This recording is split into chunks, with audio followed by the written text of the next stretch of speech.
भगवान विष्णु के दिव्य वाहन और परम भक्त थे, आकाश में विचरण कर रहे थे। उनके मन में सदैव एक प्रश्न उठता था, मृत्यु के बाद आत्माओं का क्या होता है? कौन कौन से कर्मों के आधार पर आत्मा नरक में जाती है और वहां उसे किस प्रकार की सजा मिलती है? इस जिज्ञासा ने उन्हें बेचैन कर दिया। गरुड़ ने सोचा कि इसका उत्तर उन्हें भगवान श्री कृष्ण से ही मिल सकता है। उन्होंने भगवान कृष्ण की ओर उड़ान भरी और उनके सम्मुख जाकर आदरपूर्वक नतमस्तक हुए। गरुड़ ने भगवान कृष्ण से कहा, हे प्रभु, आप समस्त ब्रह्मांड के ज्ञाता हैं। मैं आपके समक्ष एक प्रश्न लेकर आया हूं। कृपया मुझे बताइए कि मृत्यु के पश्चात पापी आत्माओं को किस प्रकार के नरकों में भेजा जाता है? इन नरकों के नाम क्या हैं और वहां आत्माओं को किस प्रकार की यातनाएं दी जाती हैं? भगवान श्री कृष्ण ने गरुड़ के प्रति करुणा और स्नेह दिखाते हुए कहा, हे गरुड़, तुमने अत्यंत महत्वपूर्ण प्रश्न किया है। इस संसार में हर कर्म का फल अवश्य मिलता है, चाहे वह पुण्य हो या पाप। जिन आत्माओं ने जीवन में पाप किए हैं उन्हें विभिन्न नरकों में भेजा जाता है, जहां उन्हें उनके कर्मों के अनुरूप दंड दिया जाता है। ये नरक आत्मा को शुद्ध करने के लिए होते हैं, ताकि वह अपने पापों का प्रायश्चित कर सके और आगे की यात्रा में मोक्ष की ओर अग्रसर हो सके। भगवान श्री कृष्ण ने कहा, हे पक्षीराज, अब मैं तुम्हें एक एक करके उन सभी नरकों के बारे में बताता हूं, जहां पापियों को उनके कर्मों के अनुसार कष्ट दिया जाता है। ध्यानपूर्वक सुनो, क्योंकि इन नरकों का वर्णन तुम्हें संसार के पापों से सचेत करेगा। भगवान श्री कृष्ण ने कहा, हे पक्षीराज गरुड़, सबसे पहले मैं तुम्हें रौरव नरक के बारे में बताता हूं। यह नरक उन लोगों के लिए है जो लोभ और क्रूरता से दूसरों को कष्ट पहुंचाते हैं। इस नरक में पापियों को भयंकर और विशालकाय सर्पों द्वारा सताया जाता है। सर्प उन्हें बार बार काटते हैं और उनका शरीर विष से जलने लगता है।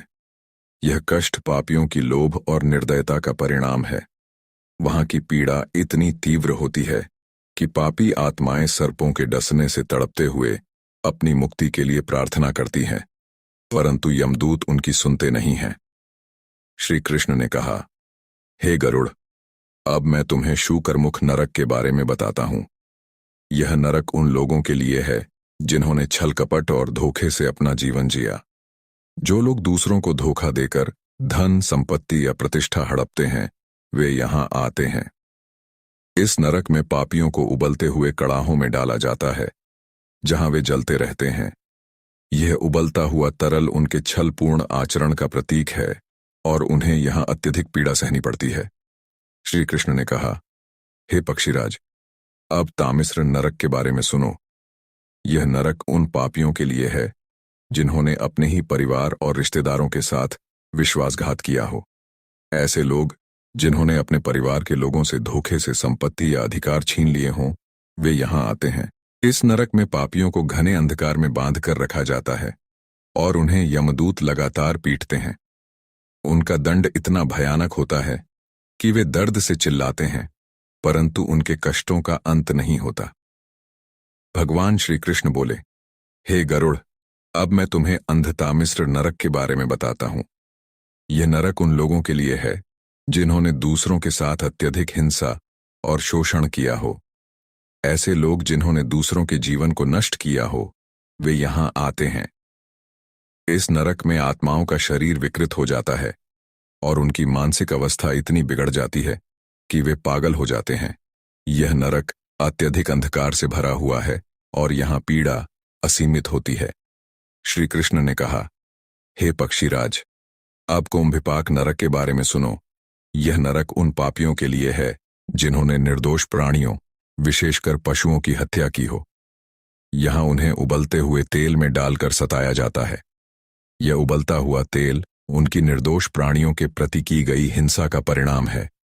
उनके शरीर का प्रत्येक अंग जलता रहता है और यह यातना तब तक चलती रहती है जब तक उनके पाप समाप्त नहीं हो जाते।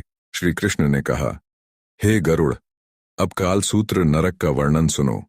यह नरक उन लोगों के लिए है जिन्होंने वृद्धों, दुर्बलों और गरीबों की अवहेलना की हो।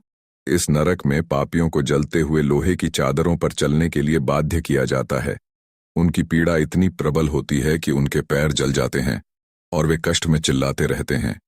यह दंड उनके जीवन के दौरान किए गए पापों का फल है। श्री कृष्ण ने कहा, हे गरुड़, अब सूकरी नरक का वर्णन सुनो। यह नरक उन लोगों के लिए है जिन्होंने जीवन भर केवल भोग विलास और अत्यधिक भक्षण में लिप्त रहे। यहाँ पापियों को अत्यंत घृणास्पद और सड़े गले भोजन का सेवन करने के लिए विवश किया जाता है। ये दंड उनकी लालच और अत्यधिक भोगलिप्सा का परिणाम है। भगवान श्री कृष्ण ने कहा, हे पक्षीराज, अब मैं तुम्हें तप्त सूर्मी नरक के बारे में बताता हूं। यह नरक उन लोगों के लिए है जिन्होंने अपनी इंद्रियों पर नियंत्रण नहीं रखा और अनैतिक कार्यों में लिप्त रहे।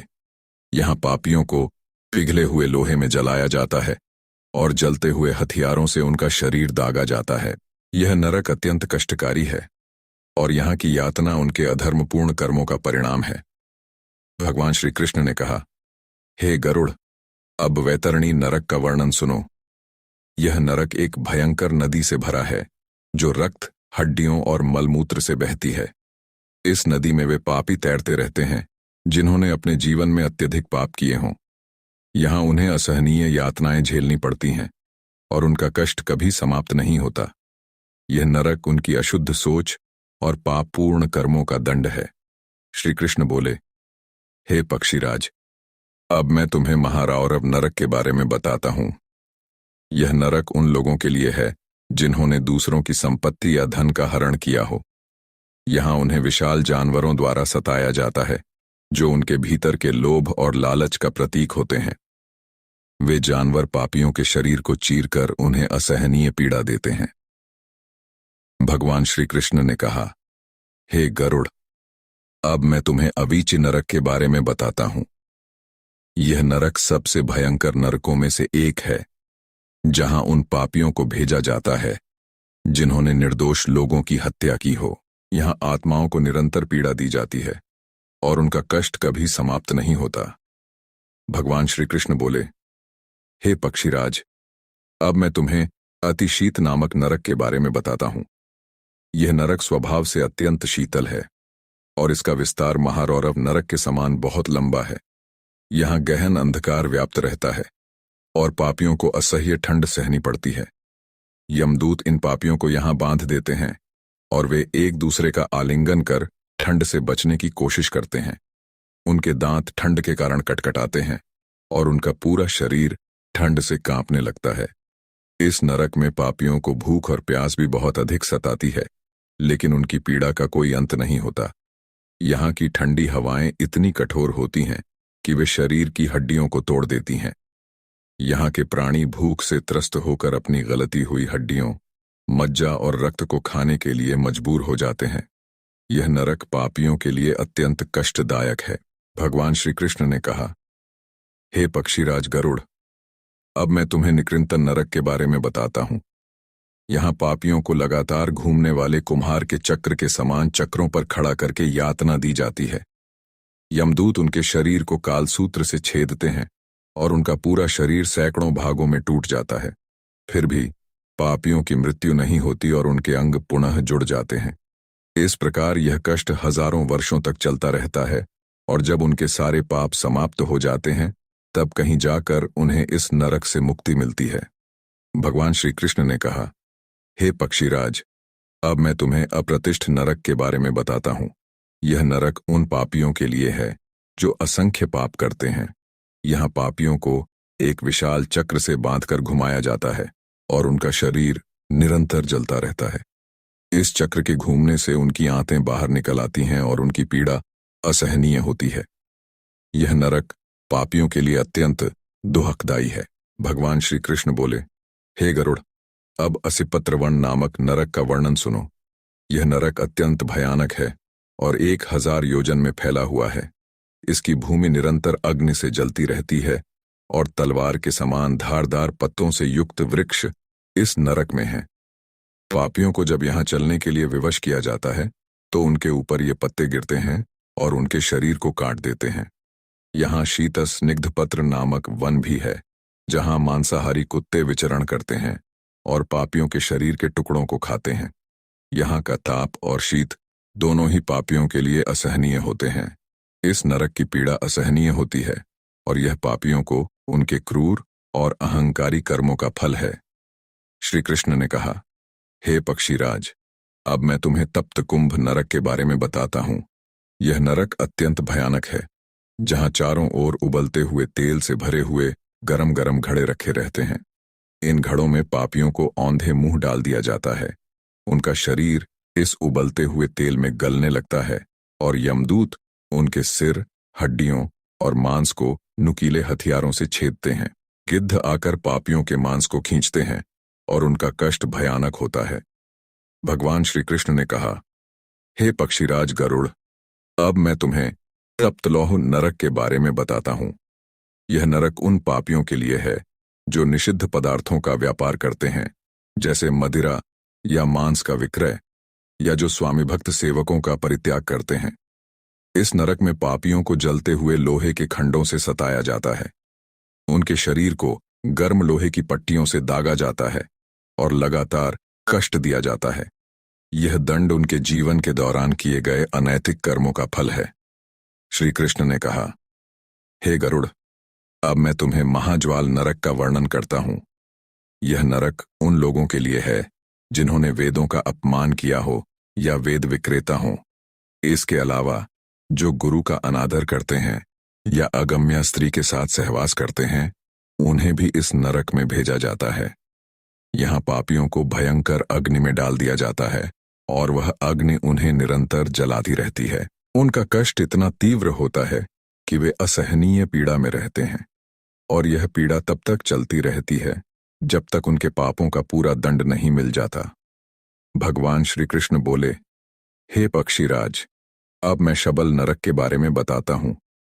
यह नरक उन लोगों के लिए है जिन्होंने अपने गुरु का अपमान किया हो, गुरु के प्रति घृणा या विद्रोह का भाव रखा हो, या जिन्होंने शब्दों से गुरु पर प्रहार किया हो।